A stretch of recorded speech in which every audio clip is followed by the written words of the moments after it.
ये है कि अब अवधेश प्रसाद जी की छवि अगर अजीत प्रसाद में लोगों को दिखेगी, वो कार्यकुशलता दिखेगी, वो मेहनत दिखेगी कि ये भी कुछ कर पाएंगे तो ठीक है। लेकिन जनता का यहाँ पर जो रुझान वो कहती है कि एक ही घर में हम सारे पद नहीं देंगे। अच्छा, अगर उनके पिताजी सांसद हुए हैं तो विधायक कोई और रहेगा। विधायक कोई ऐसा क्यों भाई? वो उनके खानदानी पॉलिटिक्स हैं, है ना, पिताजी अपना सांसद हैं, बेटा यदि विधायक हो जाता है तो उसमें बुराई क्या रहेगी?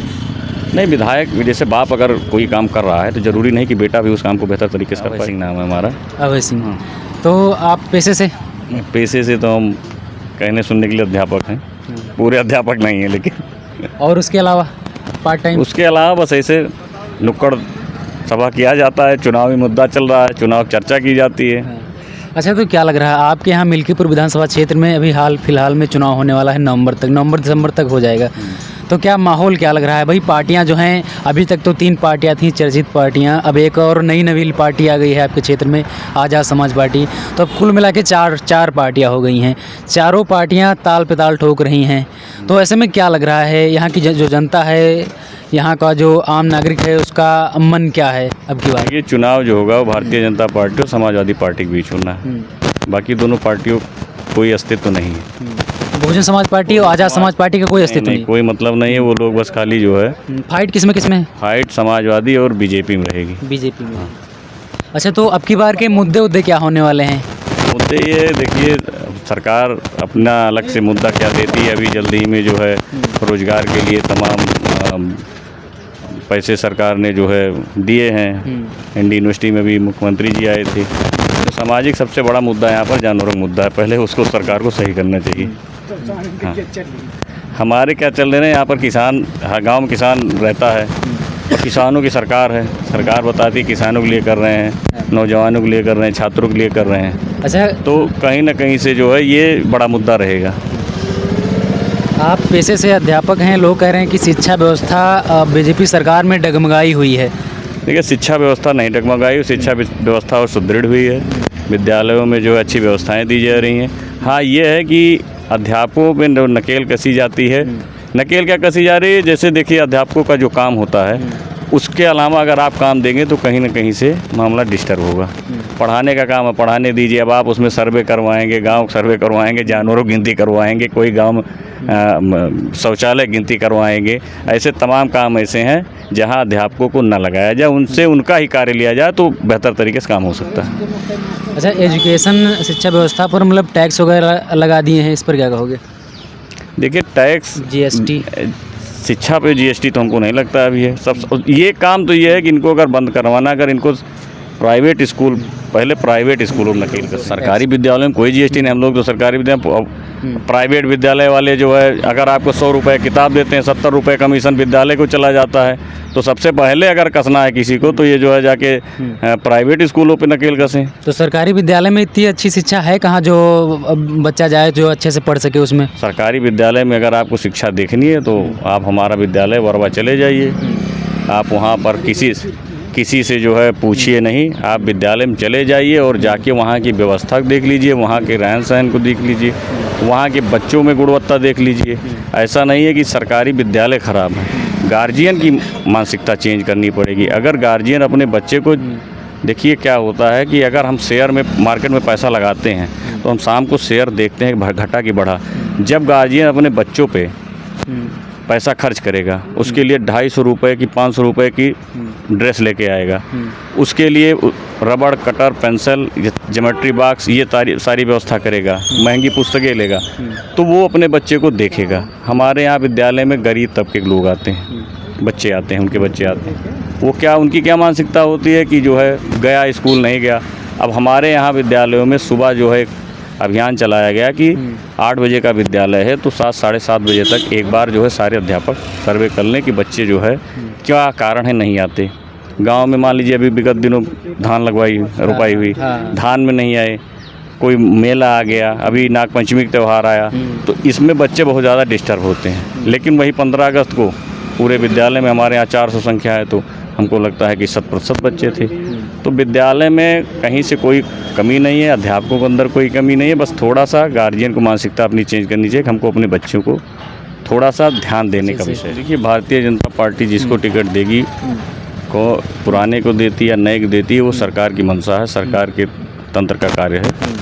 लेकिन ये जो भी पाएगा भारतीय जनता पार्टी से वो चुनाव बेहतर कह रहे लगेगा। हैं कोई नया कैंडिडेट आए जो समाज की समस्याएं हैं, जो क्षेत्र की समस्याएं हैं, विधानसभा की समस्याएं हैं, जो उन पर काम करे। देखिए, समाज की समस्याएं तो जब चुनावी मुद्दा आता है तभी समस्याएं सबको दिखती हैं। उसके बाद तो चाहे वो पुराना कैंडिडेट हो चाहे नया कैंडिडेट हो, अगर समाज में कोई भी नेता बना रहेगा तो उसको टिकट ढूंढने की ज़रूरतें नहीं पड़ेगी, नया पुराना करने की ज़रूरतें नहीं पड़ेगी।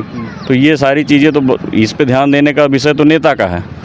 नेता को चाहिए कि आप अगर कहीं से मनोनीत हुए हैं, कहीं से आप निर्वाचित हुए हैं, तो वो आप उस क्षेत्र में बने रहिए। तो जो भी पाएगा वो लड़ेगा, चुनाव ऐसा नहीं है। लेकिन ये है कि नेताओं में कुछ कमियां होती हैं।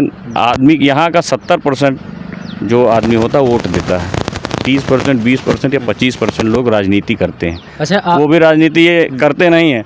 उनकी एक मंशा होती है कि हमारे यहाँ मान लीजिए कोई सुख पड़ा या दुख पड़ा तो हमारा जनप्रतिनिधि हमारे दरवाजे पर आ जाए। ये भी नहीं हो पाता है यहाँ नेताओं से।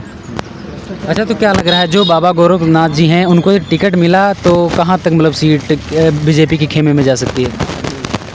नहीं, देखिए, अगर वो पाएंगे और जनता के बीच में रहेंगे, जनता का यहाँ पर उनसे कोई विरोध नहीं है। जनता का यही है कि जो है, तो विरोध नहीं होता तो 2022 के चुनाव में काहे सत्ता पलट गई फिर? देखिए 2022 के चुनाव में सत्ता पलटी नहीं है। चुनाव हुआ, चुनाव का कहीं ना कहीं से जातीय ध्रुवीकरण हुआ। उसी के आधार पे जो है भारतीय जनता पार्टी के खेमे में सीट नहीं आई। और आप जान रहे हैं, अगर आप न्यूज़ रिपोर्टर हैं और अच्छी तरीके से न्यूज़ को इकट्ठा करते हैं तो आप सारी बारीकियों को जानते होंगे कि कहीं ना कहीं से ध्रुवीकरण हुआ है। जातीय समीकरण अगर नहीं बदला होता, अभी क्या चाहिए जनता को? आदमी क्या सोचता है कि हमारा क्या फ़ायदा हो रहा है, हमारा लोन माफ़ हो गया कि हमारे खाते में 2 के बजाय 4,000 रुपये आ गए। उसको मुद्दे नहीं दिखते हैं, उसको रोड नहीं दिखती, विकास नहीं दिखता है। विकास दिखता है जो लोग रोज़ काम करते हैं, जो बाहर निकलते हैं, जो थोड़े से पढ़े लिखे लोग हैं। उनको ये लगता है कि एयरपोर्ट बन गया या फिर अच्छी रोडें बन गई, अच्छा इंफ्रास्ट्रक्चर तैयार हो रहा। लेकिन जो गांव का आदमी, उसको ये दिखता है कि हमारे जानवर खेतों को न चरें। उसके बाद हमारे खाते में क्या आ रहा है, राशन मिल रहा है। राशन बड़ा मुद्दा है, लेकिन उसके साथ भी जैसे आपने टिकट दे दिया, मान लीजिए किसी को, टिकट मिलने के बाद वो जनप्रतिनिधि आप तक पहुँच ही नहीं पा रहा है। भारतीय जनता पार्टी का अभी टिकट ही नहीं कन्फर्म हुआ है। जब उनका टिकट आप बताइए 10 दिन में कन्फर्म होगा तो उनका प्रत्याशी कितनी मेहनत कर पाएगा? हवा में चुनाव तो होना नहीं है। आप बढ़िया तरीके से प्रत्याशी नियुक्त करिए। प्रत्याशी के ऊपर जो है कोई हाई कमान बैठे कि वो देखे उनकी जो है गतिविधियों पर ध्यान दे कि वो जनता के बीच में रह रहे हैं या टिकट पाने के बाद अपने घर पर बैठे हैं। तो अच्छी पार्टी, अगर पार्टी का तो कार्य यही है कि उसको टिकट का जो है निर्धारण पहले कर देना चाहिए। क्या लगता है विधानसभा में अपने बेटे अजीत प्रसाद को उतारने वाले हैं, तो क्या लगता है यहाँ की जनता उनको सराहेगी? अब देखिए, अवधेश प्रसाद जी को यहाँ की जनता चुनाव जिताई है। और बहुत ज़्यादा अंतराल तो रहा नहीं है, बहुत ज़्यादा अंतराल नहीं रहा है सांसद के चुनाव में। विधायक के चुनाव में तो कुछ रहा भी है। तो वो सारा जो अंतराल रहा है वो कहीं ना कहीं से पिछली बार कहीं कोई कमी रही होगी भारतीय जनता पार्टी के प्रत्याशी में, या फिर कोई विरोध रहा है, तो इसलिए उस अंतराल को भरा जा सकता है। बहुत कठिन कार्य नहीं है। ये है कि अब अवधेश प्रसाद जी की छवि अगर अजीत प्रसाद में लोगों को दिखेगी, वो कार्यकुशलता दिखेगी, वो मेहनत दिखेगी कि ये भी कुछ कर पाएंगे, तो ठीक है। लेकिन जनता का यहाँ पर जो रुझान है वो कहती है कि एक ही घर में हम सारे पद नहीं देंगे। अच्छा, अगर उनके पिताजी सांसद हुए हैं तो विधायक कोई और रहेगा। विधायक कोई? ऐसा क्यों भाई? वो उनके खानदानी पॉलिटिक्स हैं, है ना। पिताजी अपना सांसद हैं, बेटा यदि विधायक हो जाता है तो उसमें बुराई क्या रहेगी? नहीं, विधायक जैसे बाप अगर कोई काम कर रहा है तो ज़रूरी नहीं कि बेटा भी उस काम को बेहतर तरीके से कर पाए। हाँ, ये भी हो सकता है। सही। हमारे पिताजी मान लीजिए कि बस चलाते हैं, तो ये ज़रूरी नहीं कि हम भी बस चला लेंगे। तो अपना देखिए, किसी चीज़ को किसी थोपना नहीं चाहिए। अगर अजीत प्रसाद की इच्छा है कि जो है हम मेहनत करेंगे, जनता के बीच में रहेंगे, तो पहले से आना चाहिए था। जब उनके पिताजी चुनाव लड़ते हैं तो 2 महीने के लिए आते हैं, ठीक है, उसके बाद पता नहीं कहाँ रहते हैं। तो राजनीति कहीं भी हो, चाहे वो भारतीय जनता पार्टी कैंडिडेट हो और चाहे जो है समाजवादी को, जनता के बीच में रहेगा तो जनता जो है उसकी आवाज़ को बुलंद करेगी। रामचंद्र यादव जी चुनाव लड़ते हैं, सदैव जनता के बीच में रहते हैं, उनसे तो कोई गुरेज परहेज नहीं रहता है, तो जनता के बीच में रहना चाहिए। मतलब जब से 2014 में बीजेपी की सरकार आई है, उसके बाद से योगी की सरकार आई है 17 में, तो क्या लगता है यहाँ का जो लॉ एंड ऑर्डर है कैसा है आपकी नज़रों में? लॉ एंड ऑर्डर बेहतर है, लेकिन जो भ्रष्टाचार का मुद्दा है, वो भ्रष्टाचार अगर पहले काम आपका और सरकारों में 100 रुपये में होता था तो इसमें वही काम 1000 रुपये में हो रहा है।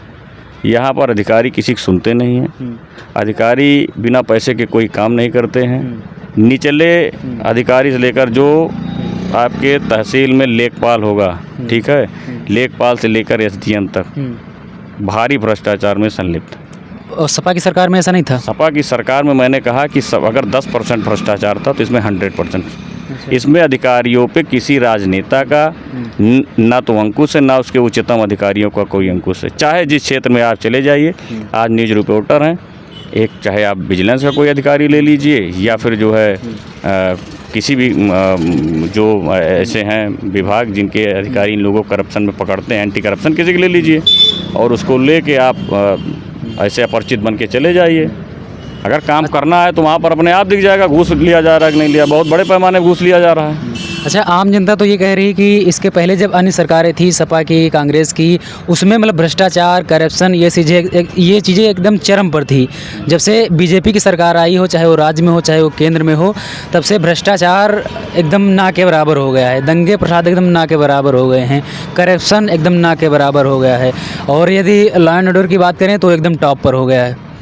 देखिए, जो आम जनता कह रही है, आम जनता में उस व्यक्ति से जाके पूछ लीजिए जिसको जो है आय प्रमाण पत्र बनवाना हो, जिसको निवास प्रमाण पत्र बनवाना हो, जिसको अपनी खतौनी ट्रांसफ़र करवानी हो, जिसको धाराशि करवानी हो, जिसको जो है बैंक में लोन लेना हो। कौन नहीं ले रहा पैसा, जरा हमको बता दीजिए, कहाँ पैसा नहीं चल रहा है। करप्शन तो पहले भी था, जो पहले की सरकारें थी उसमें भी था, आज भी है, लेकिन पहले की अपेक्षा लोग कह रहे हैं कि इसमें कम है। उस मुद्दे पे मैं कहना चाह रहा हूँ, अगर समाजवादी सरकार थी, मान लीजिए समाजवादी सरकार में कोई नेता है और उसकी पैरवी थाने पहुँच गई, सपोज करिए पुलिस की बात हो, थाने पहुँच गई, तो समाजवादी पार्टी का जो लीडर रहेगा उसके आदमी को पैसा नहीं देना है। अच्छा, उसका काम उसके दबाव में होगा। यहाँ पर बता दीजिए किसी के दबाव में कोई काम करवा ले। यहाँ पर अगर चोर भी जाएगा उसको भी पैसा देना है और जिसके घर चोरी हुई उसको भी पैसा देना, तभी आपकी कोई कार्रवाई होगी, पुलिस रिपोर्ट लिखेगी और तभी कोई कार्रवाई करेगी। अरे अयोध्या में अभी रेप कांड हुआ था तो बुलडोजर चल गया धड़धड़ा के। तो रेप कांड हुआ था, उसमें माननीय मुख्यमंत्री जी ने अपने उस मामले को संज्ञान में लिया।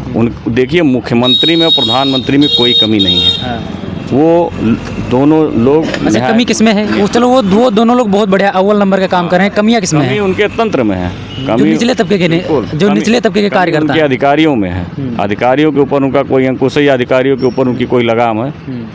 अगर ऊपर से लगती हो तो हमको नहीं पता, लेकिन यहाँ पर नहीं दिखता। मैंने ज़मीनी स्तर पर जो चीज़ें हैं वो अव्वल नहीं हैं। जैसे कांग्रेस गवर्नमेंट में कहा जाता था कि जब हम वहाँ से 100 रुपये केंद्र से देते हैं तो यहाँ पर 20 रुपये पहुँचता है। तो वैसे ये जान लीजिए कि जो भारतीय जनता पार्टी अगर वहाँ से 100% भेजती है तो यहाँ 5% पहुँचता है। भ्रष्टाचार बहुत चरम पे है, इस मुद्दे को जरूर आगे बढ़ाइए। साथियों, आप देख रहे थे मिल्कीपुर विधानसभा क्षेत्र से चुनावी सर्वे। कैमरा सहयोगी हमारे कृष्णा शुक्ला, मैं जर्नलिस्ट दिनेश कुमार, साइकिल वाला पत्रकार। आप इन मुद्दों और इस वीडियो के बारे में क्या सोचते हैं, कमेंट बॉक्स में ज़रूर बताएं। मिल्कीपुर विधानसभा क्षेत्र से चुनावी रिपोर्ट, चुनावी सर्वे कंटिन्यू देखने के लिए हमारे चैनल को ज़रूर सब्सक्राइब करें। जय हिंद।